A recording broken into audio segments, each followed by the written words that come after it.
Hello friends, how are you? I hope you're well. You saw the title. You know what you clicked on. I bought cheap tools. I bought cheap tools, and we've had this discussion quite a few times here on the channel about buying cheap tools and why I sometimes buy cheap tools even though I don't need to anymore. And there's a thing.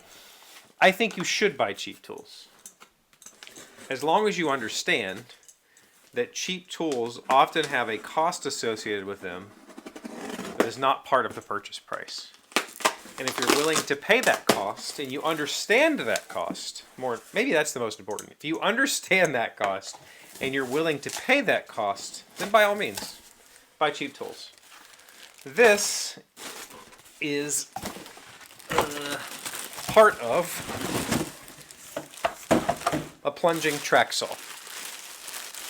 This is not the cheapest plunging track saw on Amazon, but it's pretty darn close. However, this is a Win branded saw. I have a few Win branded tools now. I have a sander, I have two sanders. I have a palm sander and a strip sander. I have nail guns that are Win. I've bought from this brand, and I can tell you from experience, it's fine. They're fine. This is a tool that I need to finish the kitchen island. I couldn't think of a safe, clean way, or a better way to cut the back panel to length, because it's 48 inches. My table saw is not made for that, than a track saw. I've been wanting one for a long time, but buying a $600 saw that I'll use once a year just doesn't make sense to me. And this is when I say it's okay to buy cheap tools. I consider myself a competent woodworker. I understand woodworking. I can build furniture. I could build houses. I can build sheds. I can build things. I know my tools, and I know the limitations of my tools. I know myself. I know the limitations of myself. And with that, I am willing to pay the extra costs of purchasing a cheap tool. And what are those costs? Well, in this particular instance, I know that this tool has some kind of janky setup. It's not the most refined and well-built thing. It is a brushed motor, not brushless. That's honestly about it for this particular application. I mean, the saw blade that came with it will immediately go in the garbage. There's that as well. Completely useless for me. But I bought this saw, and not a $600 saw, because I am not a professional fabricator of panel goods. I don't cut panel goods very often. Extremely rarely. In the 4 years, I hate using plywood. I hate using sheet goods. I don't like them. I think they look cheap. I think they're just not nice. And so I don't use them. I think in the last 5 years, I built M's desk. I'm now building this table. Aside from various aspects of shop projects, I don't use sheet goods. This tool can do more than just sheet goods. Like, you could straight line rip a board with this, but I won't use it for that. I have a jointer. I have a table saw. I don't need that. I don't need that functionality. I just need a tool for breaking down sheet goods that I can pull out once every 5 years and cut a cut. And that's, moderately clean and straight. This tool will do that. This is, I think I paid $160 for this. The track is not here yet. I think it was an additional $30 or $40. All in, I'm a little over $200 on this saw, which is a lot to pay for a cheap tool, meaning that it's not high quality, it's not up to spec with something that you would buy from a major tool manufacturer. But this is a metal-based saw, It is a quality built tool for what you're paying. There's just some pain points. Pain points of adjustment. I don't need it to adjust. I need this to sit at 90 degrees and that's it. I don't foresee myself ever needing to cut a bevel on this saw. Will I? Maybe. Who knows? But I have a table saw. I have a jointer with an adjustable fence. I've done bevels that way. I don't intend to do bevels with this. I need a 90-degree saw that can straight line rip 3 panels. And then I'm done. And then it'll go into a drawer, and who knows when I'll use it again. This is one of those instances where I think that buying a cheap tool makes sense. And I'm more than willing to do it. This is not an heirloom piece. I'm not a professional builder who's going to pass my tools on to the next generation to build with. It's a tool that will achieve a job. However, so we have talked about this in the past, and it always comes up. You know, there's the tradesman's adage of buy once, cry once, and I believe very much in that. I believe that, again, if you understand the costs of what you're buying, the additional costs, the not as robust, the possibly fiddly to set up, there's very, very good chances I will have to do a decent amount of tweaking and adjusting and setting up just to get this thing to cut straight and square. I'm willing to pay that.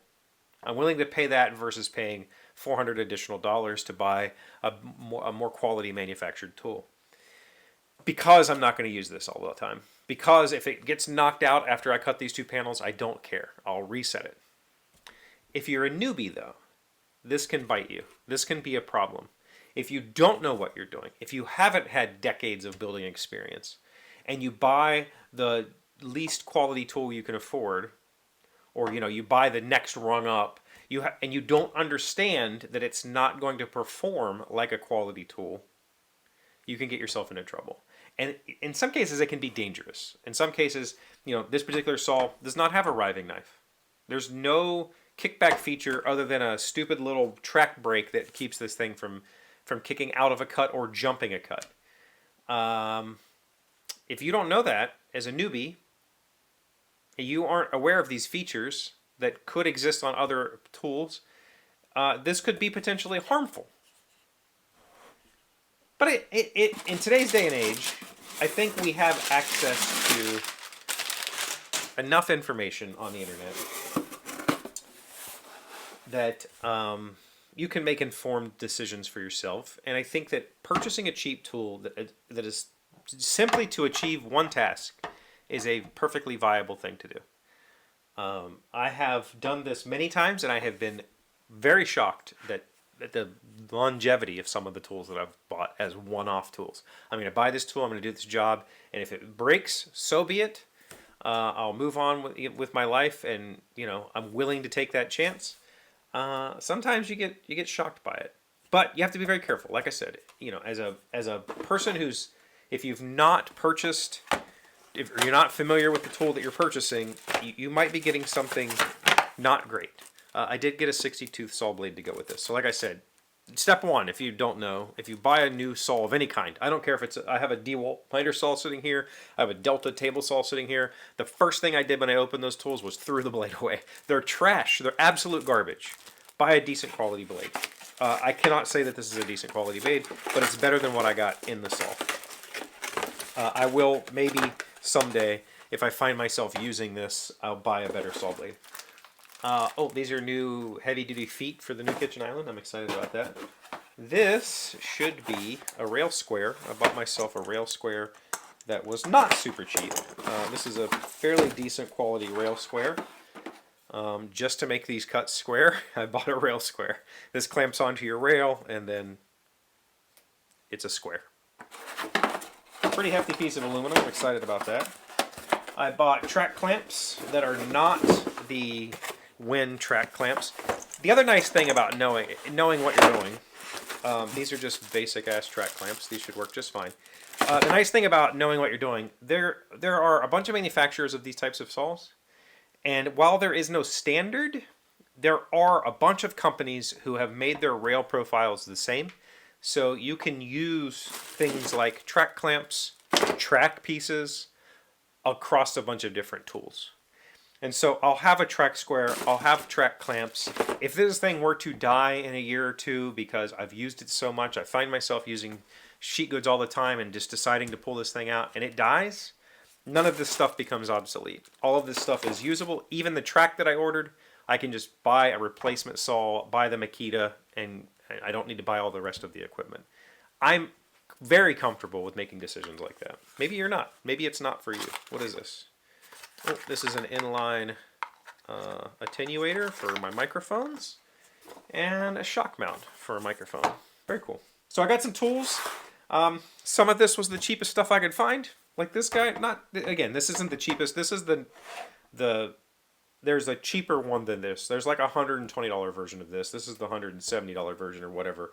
It's larger. It takes 7 1/4 blades instead of like 6-inch blades or whatever's on the little guy. Has a more powerful motor. It's just a little bit better built. And yeah, I think buying cheap tools is a very viable option. What do you think? Let me know down below. Thanks for stopping by. Thank you for watching this video. Please give it a like and please leave a comment. And if you haven't subscribed, please do so. I sometimes talk about tools. Thank you. I'll see you again on Monday. Today's 1,000 plus little things happy, successful people do differently. We have been learning 12 things to know before letting go, and we are on number 8. Relationships can only exist on a steady foundation of truth. When you build relationships based on truth and authenticity, rather than masks, false perfection, and being phony, your relationship will heal, connect, and thrive. Yeah. Again, I can tell you from experience that in my current relationship, those things are all true, and it has been significantly easier to reconcile.